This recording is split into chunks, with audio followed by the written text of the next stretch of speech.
Welcome to On This Day in Tudor History with me, Claire Ridgway. Today I'm taking you back to the reign of Queen Elizabeth I.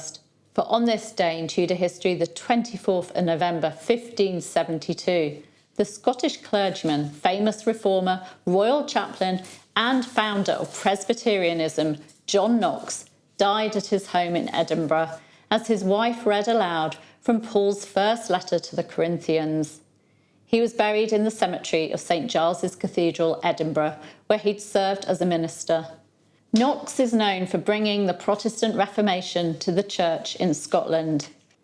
But let me tell you a bit more about this Scottish clergyman. John Knox was born in around 1514 at Gifford Gate in Haddington, and he was the son of William Knox, whose family had served the Earls of Bothwell for many years. His mother's maiden name was Sinclair, a name that Knox used when he needed to go into hiding. Knox studied at St Andrews University under John Mayer before entering the church and becoming ordained in the late 1530s. It is not known when Knox became a Protestant, but he was good friends with George Wishart, who was burnt at the stake for his Protestant faith in 1546. Knox went into hiding following Wishart's execution, as he was known to be friends with the martyr. Knox was also influenced by Heinrich Bullinger and John Calvin, whom he met while in exile in Geneva during Mary I's reign. Although Knox is linked primarily with Scotland, he ended up spending a few years in England following his forced service on the galleys of a French fleet which captured St Andrews Castle, where he was chaplain, in 1547. He was released in February 1549 and took refuge in England, where King Edward VI was on the throne.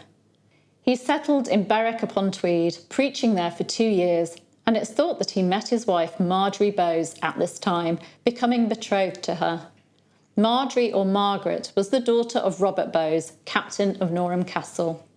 In 1551 he moved to Newcastle, preaching at the Church of St Nicholas, before moving on to London and working as a royal chaplain and preaching in front of King Edward VI.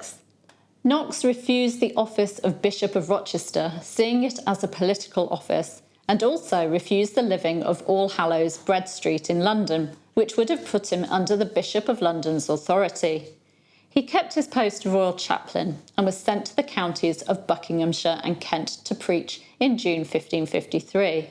Following the death of his king and the accession of the Catholic Mary I, Knox chose to stay away from London and travelled north. He then decided that it was safer to go into exile. He spent time in Geneva and Frankfurt before heading to Scotland to marry his fiancée Marjorie. It is thought that the couple married in 1556. They had 2 sons before Marjorie died in 1560. On his return to Scotland, Knox toured the country, preaching to underground churches. He was called to Edinburgh in May 1556 to answer charges of heresy, but he was accompanied by so many important supporters that a trial did not go ahead. In September 1556, he went into exile once more in Geneva, where he'd been elected as a minister. This time, he was accompanied by his wife and her mother. His and Marjorie's 2 sons were born there in 1557 and 1558, and Knox enjoyed his time in Switzerland, preaching to his congregation and writing.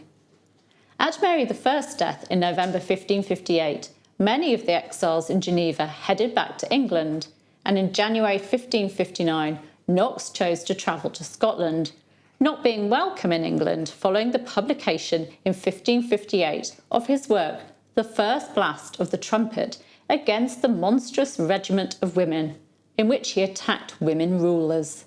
Elizabeth I was not impressed.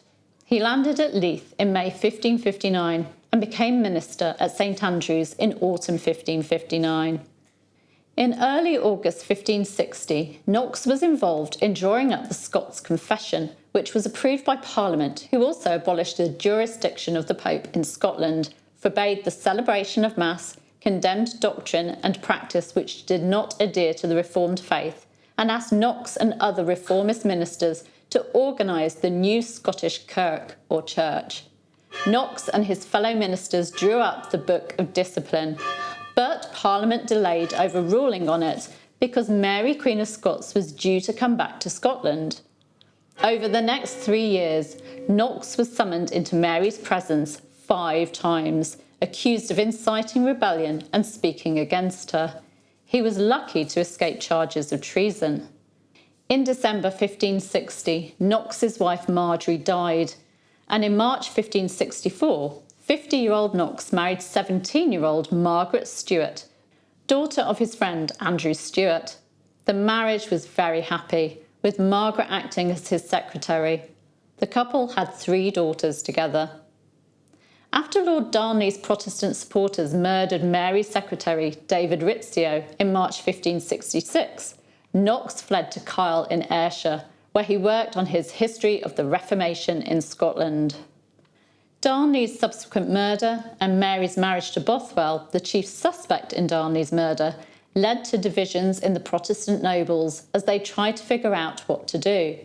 Mary was eventually forced to abdicate and was imprisoned in Lochleven Castle, while James Stuart acted as regent for Mary's infant son, James VI. Mary was eventually forced to abdicate and was imprisoned in Lochleven Castle, while James Stuart acted as regent for Mary's infant son, James VI.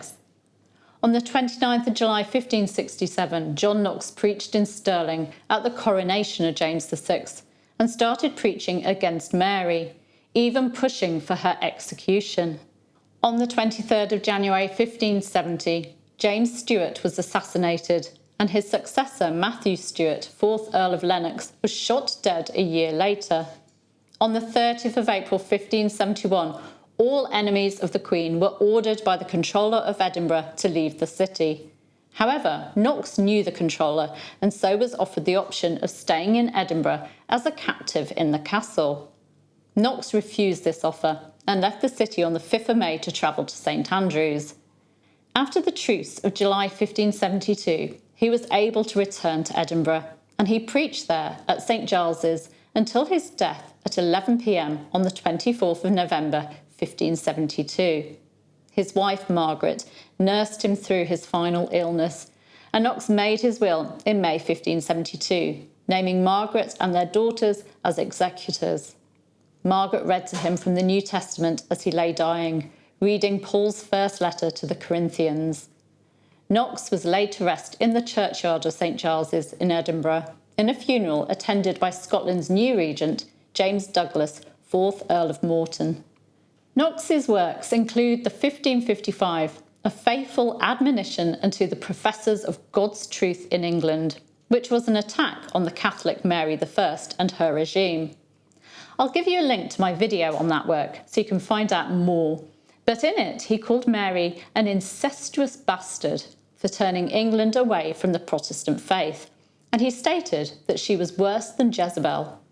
He also wrote the famous 1558, The First Blast of the Trumpet against the Monstrous Regiment of Women, which I mentioned earlier, and in which he attacked women rulers such as Mary I and Mary of Guise.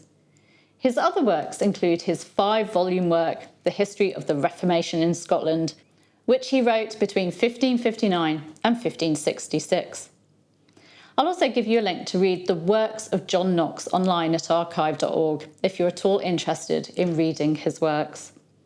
Tomorrow, I'll be talking about a lawyer, diplomat and administrator who was involved in helping protect Archbishop Cranmer from a plot against him.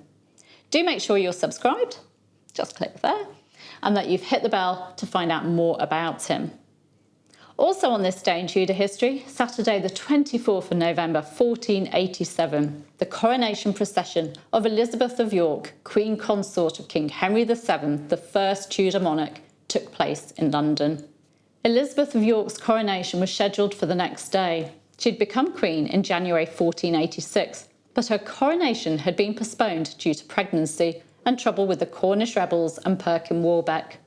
Finally, King Henry VII's wife and the mother of little Prince Arthur could be crowned queen. You can find out all about her coronation procession, what Elizabeth wore, who was involved and what happened in last year's video. You'll find a link to that in the description. Thank you for joining me today. Don't forget to give me a like and you can leave a comment if you wish. I really appreciate you watching. See you soon. Bye-bye.